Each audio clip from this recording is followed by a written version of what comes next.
puro panunuya lang at pangungutya. Pero gusto ko rin siyang i-congratulate, Nelson.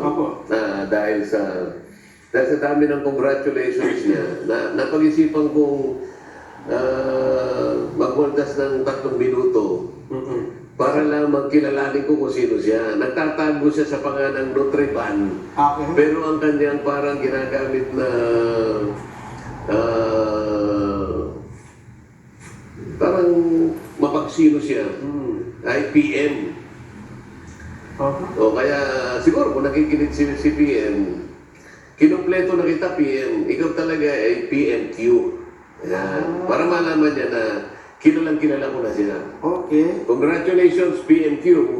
Alam ko din na ikaw ay naglingkod sa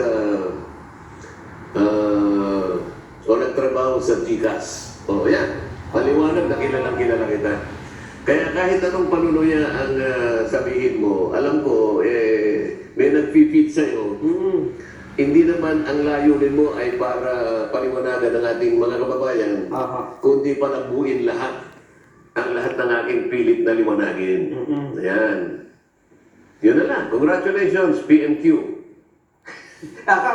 Ang haba ng ipinost dito Akala niya PM lang siya. Hindi. So, kinukongratulate kita. Isipin mo sa dami ng ginagawa ko, napagtyagaan kitang kilalanin. Ikaw si PMQ. O yan. Maliwanag yan. Ganun ba?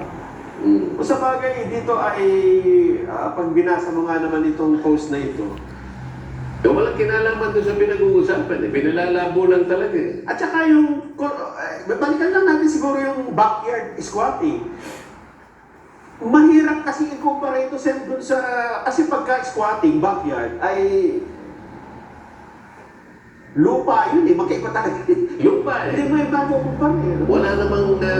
Wala namang backyard na tubig Ang pinag-uusapan lang dito tubig Kaya nga sabi ko sa'yo, nag-umpisa tayo sa UNCLOS. Maritime rights. Kung ibang katawagan yan, sovereign rights. Iba yung territory, sovereignty. Yes. Iba yung sovereign rights sa sovereignty. Iba yung territory sa maritime rights. So dito basically, ang dinidiscuss natin, dagat, tubig. Yung mga lupa na nasangkot dyan sa mga tubig na yan, walang paghatol na ginawa ng arbitral tribunal dahil wala sa kanyang kapangyarihan na gawin yun. Para tukuyin kung sino yung mga nagmamayari ng mga Kung una-una, sana kung talagang gusto lang linawin ng Pilipinas yun, dapat pati yung Calayan Island Group sinangkot niya na para pagpasyahan ng tribunal. Dapat i-dismissan ka. Sabi niya, di ko kayang gawin yan, wala akong jurisdiction. Ang sinabi lang niya kung anong klaseng mga features ito. Hindi, walang yung low tide elevation. No, sinabi lang. Pero yung hindi niya sinabi, pwede ko ba sa pagpasyahan? Wala. Wala. Kung sino ang may-ari, wala. Ang talagang principal na inano niya, alisin mo, ano ba akanya yung nature ng mga ano na yan? Yung slide. Sabi naman ng tribunal,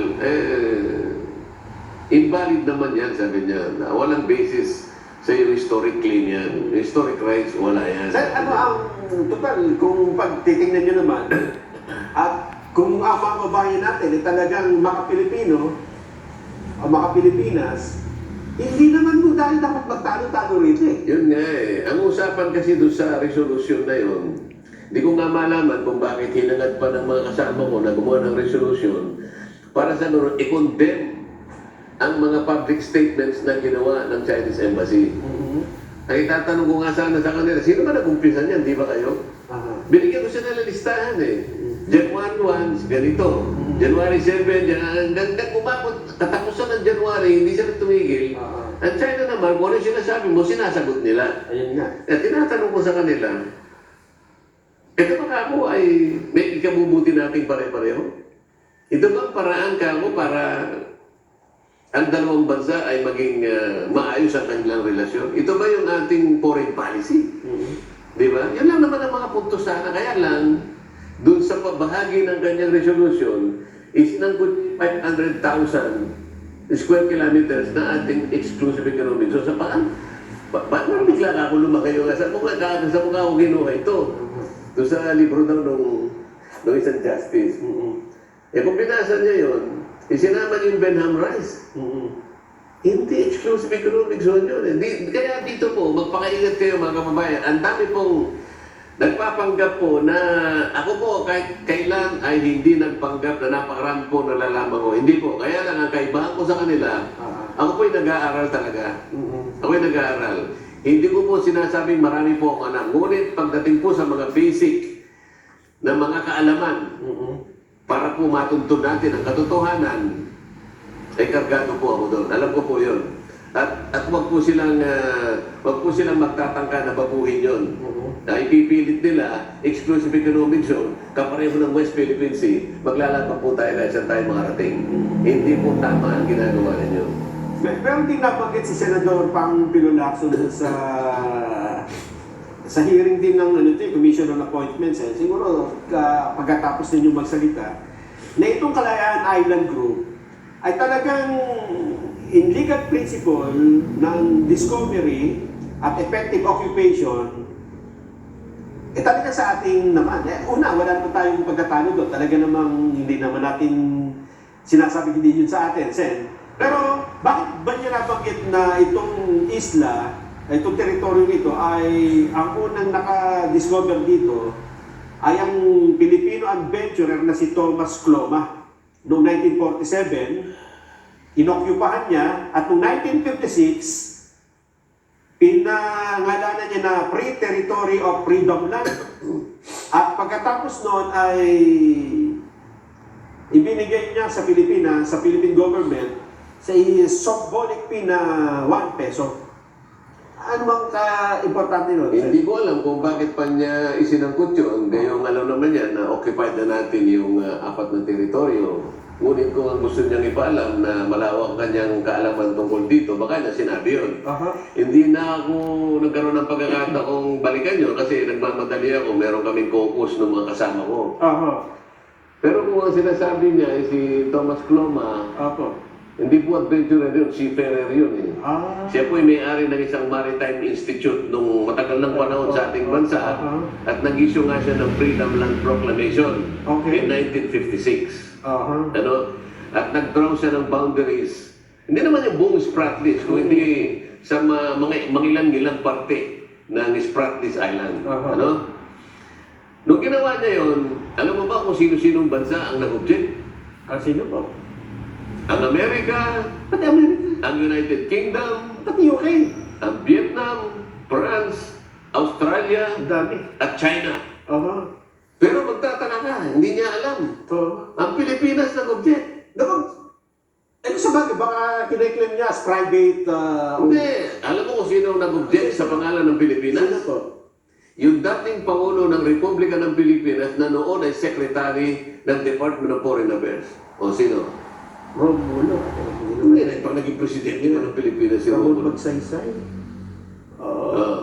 Naging Presidente ng Pilipinas na noong siya nag-object sa ngalan ng Pilipinas, siya yung Secretary of Foreign Affairs. 1956. Carlos Garcia. Okay. Yan. Carlos Garcia. Alam mo kung bakit? Bakit siya nag-object? Alam mo kung bakit siya nag-object?